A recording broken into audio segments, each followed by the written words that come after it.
Do the council say that you should be able to do this? Yeah. Yeah. What do they say that you can do?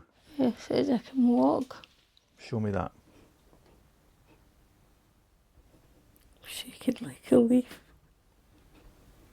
Can't go any further. I'm shattered.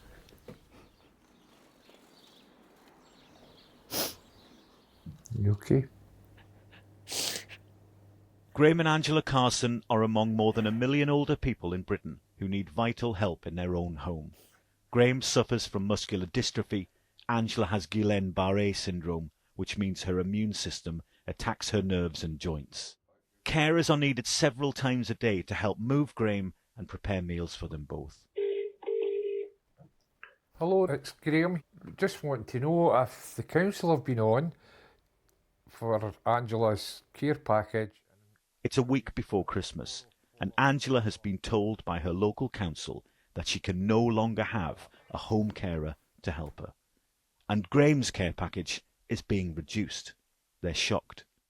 They just said it was stopped, and I was quite independent, and this would promote my independence more. I don't see how it can. I don't know how I'm going to manage.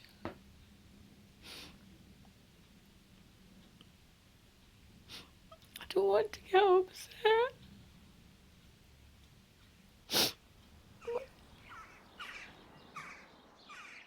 Graham and Angela's care is paid for by West Lothian Council. Last November, the council publicly admitted its finances were in a mess, with an £8.1 million overspend, fuelled in part by rising social care costs. It said it needs to make savings. The Scottish Government controls social care, but we've discovered that cuts to care packages aren't just happening in Scotland, they appear to be happening across Britain too.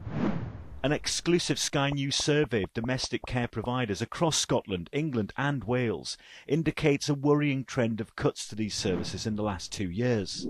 83% of care providers who responded told us that their council had cut the number of care packages being paid for. And 81% of the care providers in our survey said councils had cut the number of hours they're willing to fund, meaning carers spend less time in people's homes. And 77% of these care companies told us they've been asked by councils to complete care tasks that are unrealistic in the amount of time given. I'm so sorry that Angela and Graham are experiencing what I can only describe as inhumane treatment. And unfortunately, we're seeing similar stories and worse up and down the country. And what it tells us is that councils are struggling with not enough budget to meet the needs which are rising. And councils are being driven to cut costs in quite drastic ways.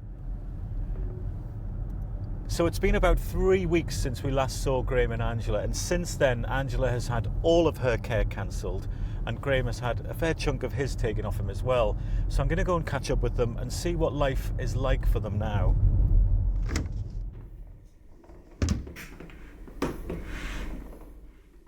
No one is caring for Angela anymore. She has to do everything for herself. And tasks like doing the laundry is slow, painful work. Angela was assessed by council social workers who have the final say on the care she receives. There's no negotiation, but they will reassess it after 6 weeks.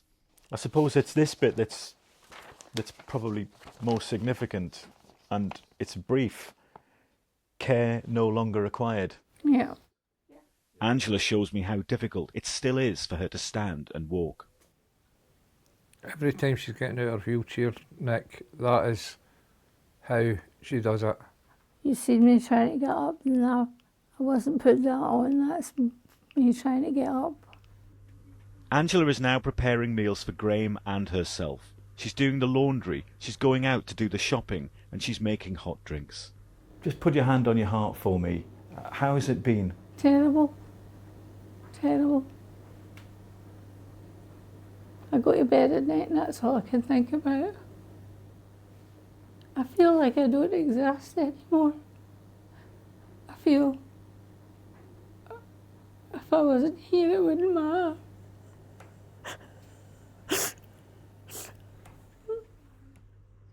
What do you think this says about the state of social care in Britain? It's in a terrible state. I just want it to go back to what it was. It's broken. It's broken, and they've not got the staff, they've not got the money, so they're cutting calls, saying, you don't need that, you don't need this. And it's all down to money. We asked West Lothian Council for an interview, but they declined, telling us a consistent and fair approach is applied when reviewing or assessing an individual's care, with any changes to a care plan being made on the basis of assessed need and not to address financial pressures. Social care reform is elusive. Last week, Scotland scrapped plans to form its own national care service after spending £30 million developing the idea. That doesn't bode well for England and the government's plan to create their own national care service here. Angela Rayner and I are delivering fair pay agreements for care workers. Health Secretary Wes Streeting has asked Baroness Casey to lead an independent commission on social care reform, but it won't fully report back until 2028. Some of these people who are accessing home care haven't got time to wait till the end of your conclusion of your Casey review, have they? Well, look, that's why we've hit the ground running on social care. In the first 6 months, we've delivered the biggest expansion of carers allowance since the 1970s. We've made sure that we're delivering real improvements through the Disabled Facilities Grant to people's homes. We've delivered a real difference to people in terms of the funding the Chancellor provided, but we know there's more to do. What do you think the future looks like, Angela? Bleak future. According to Age UK, more than 2.5 million older people are left struggling because they aren't getting the care that they need. It is a cruel side effect of a broken social care system which is leaving millions suffering behind closed doors. Nick Martin, Sky News.